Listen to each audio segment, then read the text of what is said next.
Well, I'm guessing you thought you made a mistake not booking. That's correct.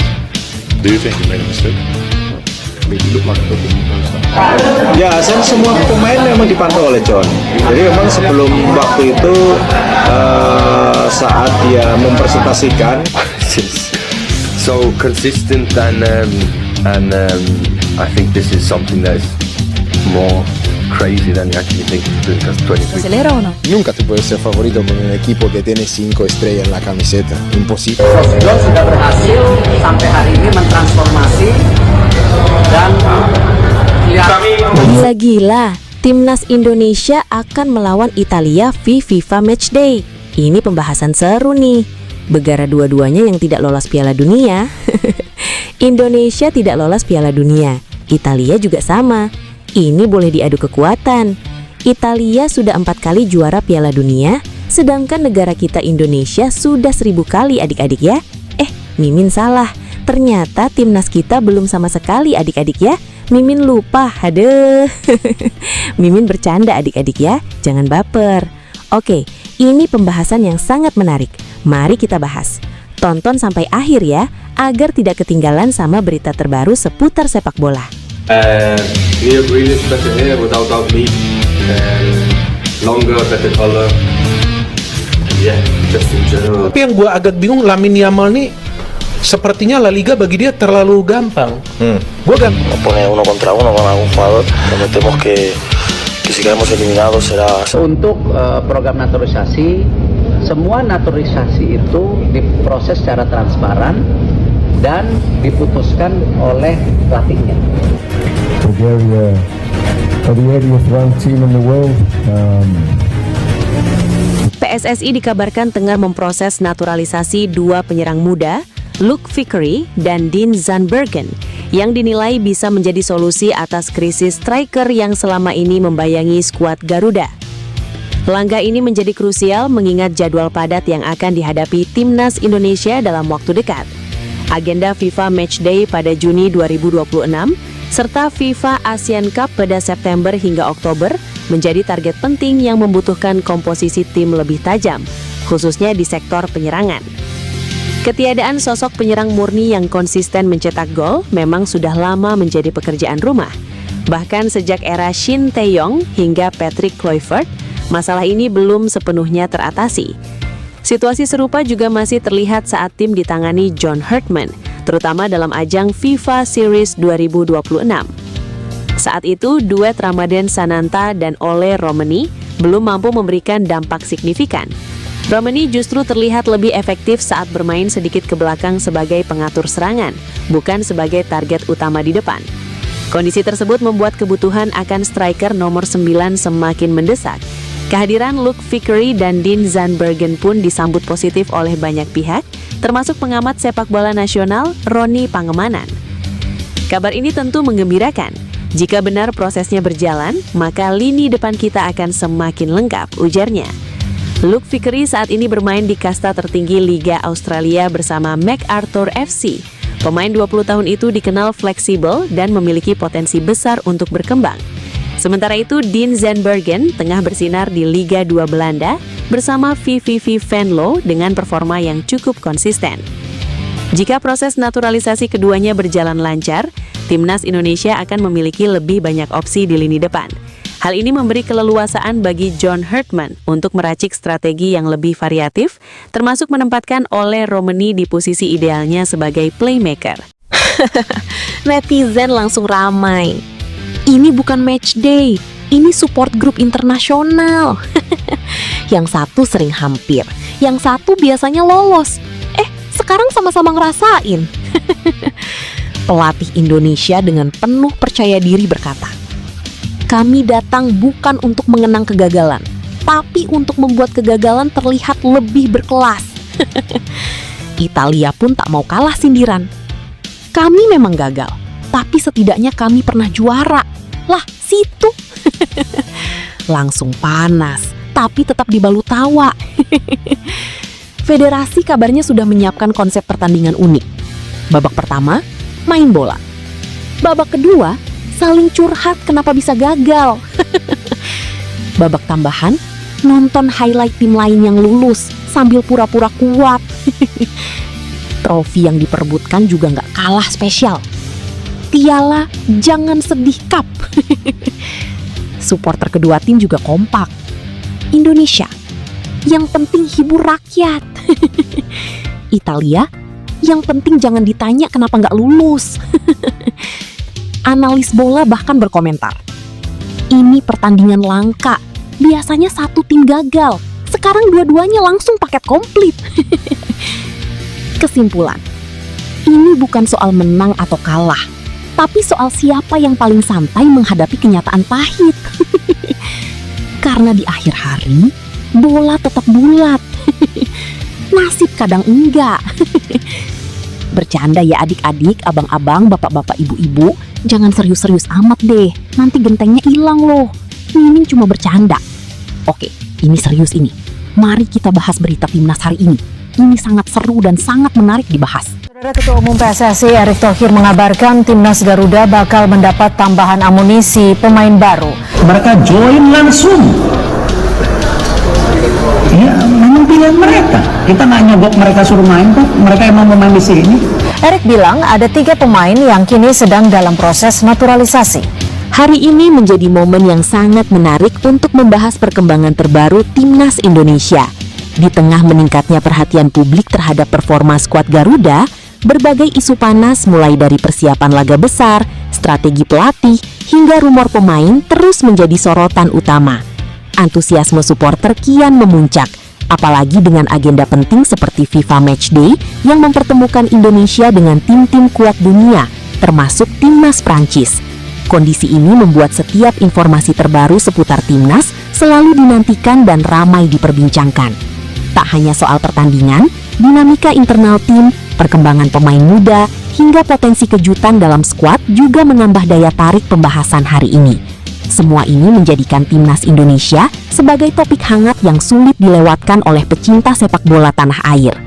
Jelang laga panas FIFA Matchday 2026, perhatian publik sepak bola dunia tertuju pada duel antara timnas Indonesia melawan raksasa Eropa, timnas Prancis. Pertandingan ini diprediksi menjadi ujian besar bagi skuad Garuda dalam mengukur level permainan di panggung internasional. Dalam beberapa hari terakhir, muncul kabar mengejutkan yang langsung viral di kalangan pecinta sepak bola tanah air. Timnas Indonesia disebut tengah memproses naturalisasi 2 pemain muda dan kelas dunia, yakni Erling Haaland dan Lamine Yamal. Jika kabar ini benar, maka kekuatan lini serang Indonesia akan mengalami peningkatan yang sangat signifikan. Pelatih timnas Indonesia dikabarkan ingin menghadirkan kombinasi pemain muda berbakat dengan pengalaman internasional guna menghadapi tim sekelas Prancis yang dihuni pemain elit dunia. Kehadiran Haaland, yang dikenal sebagai striker tajam dengan fisik kuat dan insting gol tinggi, serta Yamal yang memiliki kecepatan dan kreativitas luar biasa di sektor sayap, dinilai bisa menjadi ancaman serius bagi pertahanan lawan. Meski demikian, hingga saat ini belum ada konfirmasi resmi dari federasi terkait proses naturalisasi tersebut. Banyak pihak menilai kabar ini masih sebatas spekulasi, namun tetap menambah panas suasana jelang pertandingan. Di sisi lain, timnas Prancis dipastikan akan turun dengan kekuatan penuh. Mereka dikenal memiliki kedalaman skuad yang luar biasa, dengan pemain-pemain top yang bermain di Liga Elit Eropa. Hal ini membuat pertandingan nanti diprediksi berlangsung sengit dan penuh tekanan bagi kedua tim. Bagi timnas Indonesia, laga ini bukan sekadar pertandingan persahabatan, melainkan kesempatan emas untuk menunjukkan perkembangan sepak bola nasional di mata dunia. Dukungan penuh dari supporter diharapkan mampu menambah motivasi para pemain untuk tampil maksimal. Apakah benar Haaland dan Yamal akan memperkuat Garuda? Ataukah ini hanya strategi untuk meningkatkan mental dan hype jelang laga besar? Jawabannya akan segera terungkap dalam waktu dekat. Kabar mengejutkan kembali mengguncang jagat sepak bola Indonesia.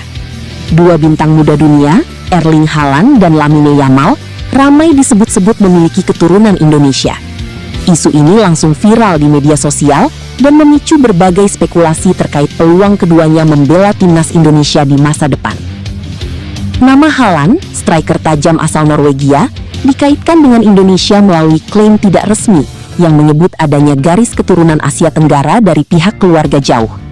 Sementara itu, Lamine Yamal, wonderkid Spanyol, juga disebut-sebut memiliki latar belakang keluarga yang diduga bersinggungan dengan Asia, termasuk Indonesia. Namun jika ditelusuri berdasarkan data dan profil resmi, tidak ditemukan bukti valid yang mendukung klaim tersebut.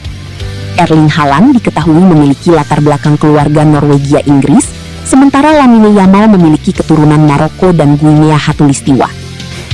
Dengan tambahan kekuatan di sektor penyerangan, peluang timnas Indonesia untuk tampil lebih kompetitif di level internasional tentu semakin terbuka.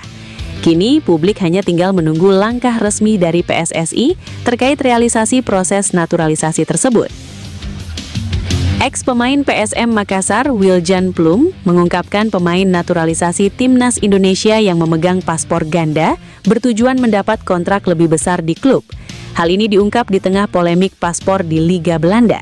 Mantap, berita yang sangat ditunggu-tunggu ini benar-benar tidak masuk akal sih. Bisa Mimin bilang, ini berita yang sangat menarik ditonton. Saya mengucapkan terima kasih kepada Bapak Presiden ya, yang sudah mendukung untuk percepatan program naturalisasi untuk. Mari kita bahas berita Timnas Indonesia hari ini. Tonton sampai akhir ya. Kamu jadi orang Indonesia, perkuat Timnas Indonesia, saya bayar kamu berapa miliar untuk traveling untuk ikut turnamen. Kabar sensasional kembali mengguncang dunia sepak bola Asia Tenggara. Menjelang Piala AFF 2026, Timnas Indonesia dikabarkan telah menyiapkan susunan pemain terbaiknya dengan kekuatan baru yang luar biasa. Lamine Yamal dan Erling Haaland masuk dalam line-up skuad Garuda. Dengan kombinasi pemain lokal berbakat dan bintang kelas dunia, Timnas Indonesia disebut-sebut akan tampil sangat berbeda dan lebih menakutkan dibanding tahun-tahun sebelumnya.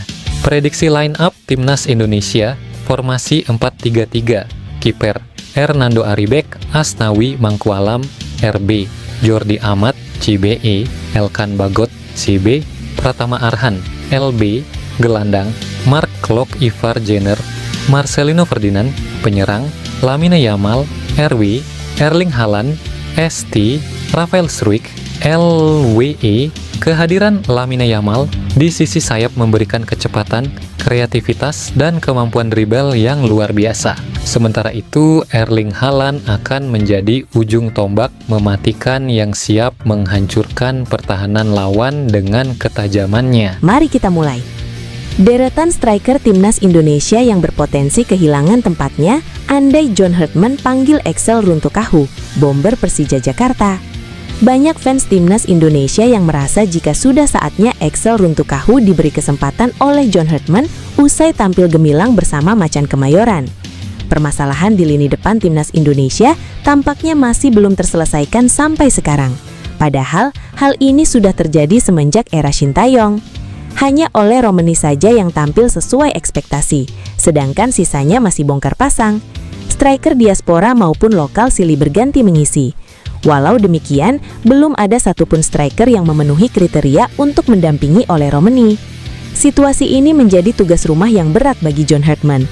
Maka dari itu, John Hartman tampaknya perlu memberi kesempatan untuk striker Persija Jakarta Axel Runtukahu jelang agenda Timnas Indonesia mendatang. Axel Runtukahu baru-baru ini mencetak brace saat Persija Jakarta bungkam Persebaya Surabaya 3-0 di SUGBK Senayan Sabtu 11/14/2026.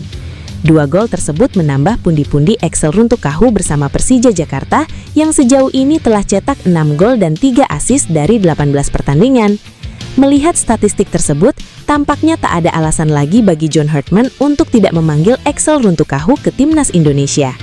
Tapi di sisi lain, kedatangan Axel Runtukahu ke Timnas Indonesia berpotensi membuat setidaknya satu nama langganan akan tergusur dari skuad Garuda. Kedatangan Mauro Zylstra ke Persija Jakarta di bursa transfer paruh musim ini sempat membuat menit bermain Axel Runtukahu di skuad Mauricio Souza berkurang. Apalagi, ia datang dengan status striker naturalisasi Timnas Indonesia hingga andalan di klub Eredivisie FC Volendam dengan catatan pernah jadi top skor. Akan tetapi, faktor cedera membuat kehebatan Mauro Zylstra perlahan memudar. Padahal, dia sebelumnya cetak gol ke gawang St. Kitts and Nevis. Kini dengan penampilan luar biasa Axel Runtukahu, maka posisi Mauro Zylstra yang paling terancam, baik di Timnas Indonesia maupun Persija Jakarta. Ramadan Sananta, striker klub Brunei DPMM, diberi kesempatan untuk tampil sebanyak 2 kali sebagai tandem oleh Romani di FIFA Series 2026 bersama skuad Garuda. Walau begitu, performa Ramadan Sananta dalam 2 pertandingan tersebut tidak lepas dari kritik supporter. Kegagalan manfaat peluang emas jadi penyebabnya. Pelatih John Hartman bahkan sampai pasang badan untuk Ramadan Sananta. Ia mengungkapkan bahwa sang pemain punya role serupa dengan Olivier Giroud. Kendati begitu, bisa saja di agenda FIFA selanjutnya, Ramadan Sananta akan kehilangan perannya dan digantikan oleh striker Persija Jakarta, Axel Runtukahu. Dipanggil secara mendadak oleh John Hartman ke timnas Indonesia setelah Mauro Zylstra cedera, Jens Raven justru tidak diberi kesempatan tampil. Padahal rekam jejak Jens Raven di timnas Indonesia kelompok umur luar biasa menentreng. Dia sukses persembahkan 17 gol dari 29 kali penampilan.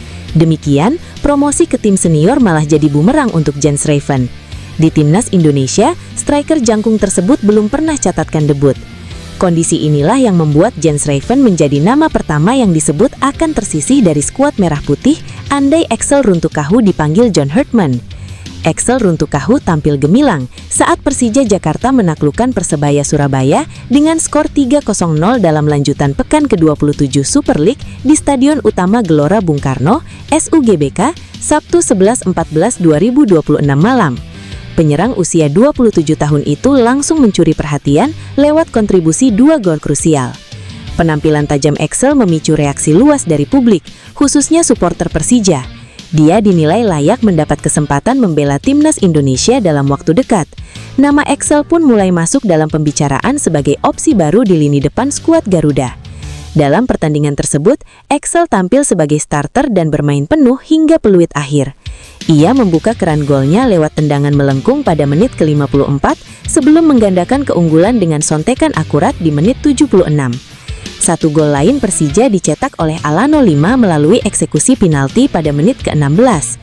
Kemenangan ini mempertegas dominasi Macan Kemayoran sepanjang laga, sekaligus mengangkat kepercayaan diri tim di fase krusial kompetisi. Performa impresif ini terasa spesial, mengingat Axel baru kembali dipercaya sebagai starter. Dalam 9 pertandingan sebelumnya, dia lebih sering menghangatkan bangku cadangan di bawah arahan pelatih Mauricio Souza. Axel Runtukahu mencetak 2 gol saat Persija kalahkan Persebaya 3-0. Performanya memicu desakan kuat masuk timnas Indonesia. Foto Persija. Posisinya sempat tergeser oleh sejumlah striker lain, seperti Gustavo Almeida dan Alaeddin Ajarae. Namun saat peluang datang, Axel langsung menunjukkan kualitasnya sebagai penyerang yang efektif. Sejak bergabung pada Juni 2025, Axel sudah mencatatkan 6 gol dan 2 assist dari 18 pertandingan. Statistik ini menguatkan argumen publik yang mendorong dia masuk radar timnas Indonesia. Peluang tersebut terbuka lebar. Pelatih timnas Indonesia, John Hartman, dikabarkan akan memberi prioritas kepada pemain dari kompetisi domestik untuk ajang Piala AFF periode Juli-Agustus 2026. Meski namanya mulai ramai diperbincangkan, Axel memilih tetap rendah hati. Dia menegaskan fokus utamanya tetap memberikan kontribusi maksimal untuk tim. Ya, saya tidak berharap ke situ, jar Axel dalam konferensi pers pasca laga yang dihadiri iNews Media Group Sabtu 11/14/2026. Tapi kalau memang dari Tuhan ada kesempatan buat ke timnas, saya akan memberikan yang terbaik untuk itu. Terima kasih. Lanjut Axel. Axel juga menegaskan persaingan di lini depan Persija bukan dianggap sebagai ancaman. Dia justru melihat rekan setim sebagai sumber motivasi untuk terus berkembang. Buat saya, pemain-pemain yang datang ke Persija, saya anggap bukan saingan, tapi saudara saya. Buat motivasi saya, ya kita saling bicara buat tim ini siapa yang lebih bagus, pasti dia akan main. Dan posisi saya striker lokal, saya sangat bangga dan senang bisa ada senior-senior kayak Gustavo, ada striker yang baru datang juga. Saya sangat senang dan saya belajar dari dia, dan saya sabar untuk bermain sama mereka. Tutup Axel. Federasi Sepak Bola Italia (FIGC) menunjuk Silvio Baldini sebagai pelatih sementara timnas Italia untuk 2 laga persahabatan pada Juni mendatang. Pengumuman resmi ini disampaikan FIGC pada Jumat 10/14/2026 waktu lokal. Baldini, 67 tahun, saat ini berstatus pelatih timnas Italia U21 yang sedang menjalani kualifikasi Piala Eropa U21 2027. Meski demikian, Debut pelatih anyar John Hartman tetap meninggalkan kesan positif dan membuka peluang hadirnya wajah baru di skuad Garuda. Dalam waktu yang relatif singkat, Hartman mulai menunjukkan arah permainan yang ingin ia terapkan kepada tim Merah Putih. Pendekatan taktiknya terlihat mulai menyatu dengan karakter pemain selama turnamen berlangsung. Pada laga pembuka melawan Saint Kitts and Nevis, Indonesia tampil dominan dan sukses meraih kemenangan telak 4-0. Penampilan solid dari Jay Itzes dan kolega menjadi bukti awal progres positif di bawah kepemimpinan pelatih baru. Sementara itu, saat menghadapi Bulgaria di partai puncak, performa Indonesia sebenarnya tidak kalah menjanjikan. Mereka mampu mengontrol permainan, namun harus menyerah 0-1 akibat gol penalti di menit ke-38. Setelah FIFA Series berakhir, tantangan berikutnya sudah menanti timnas Indonesia dalam waktu dekat. Salah satunya adalah Piala AFF 2026 yang dijadwalkan berlangsung mulai 24 Juli hingga 26 Agustus mendatang. Selain itu, agenda penting seperti FIFA Matchday Juni dan FIFA ASEAN Cup juga akan menjadi ujian lanjutan bagi skuad Garuda. Oleh karena itu, kebutuhan akan tambahan pemain berkualitas menjadi hal yang tidak bisa dihindari. Kabar baiknya, saat ini ada beberapa pemain yang tengah menjalani proses naturalisasi dan berpotensi memperkuat Indonesia. Kehadiran mereka diyakini bisa menambah kedalaman serta kualitas tim secara keseluruhan. Nama Jordi Wegman menjadi salah satu yang paling disorot dalam daftar tersebut. Gelandang bertahan ini memiliki pengalaman bermain di Eropa yang dinilai sangat penting untuk memperkuat lini tengah Indonesia. Ia akan memimpin Gli Azzurri untuk 2 laga tandangan melawan Luxembourg dan Yunani pada 3 dan 7 Juni. Kebetulan, jadwal Italia U21 sedang libur dan akan kembali bertanding menghadapi Armenia pada 1 Oktober 2026 mendatang. Baldini akan dibantu para stafnya dari Italia U21, salah satunya ex-bek Juventus dan timnas Italia Andrea Barzagli. Penunjukan Baldini ini dinilai wajar, karena saat ini FIGC belum bisa menunjuk pelatih tetap yang baru. Selepas pengunduran diri Gabriele Gravina, pemilihan presiden anyar ini baru akan digelar pada 22 Juni nanti, dan sosok pelatih baru akan ditentukan setelah kepengurusan baru FIGC terbentuk.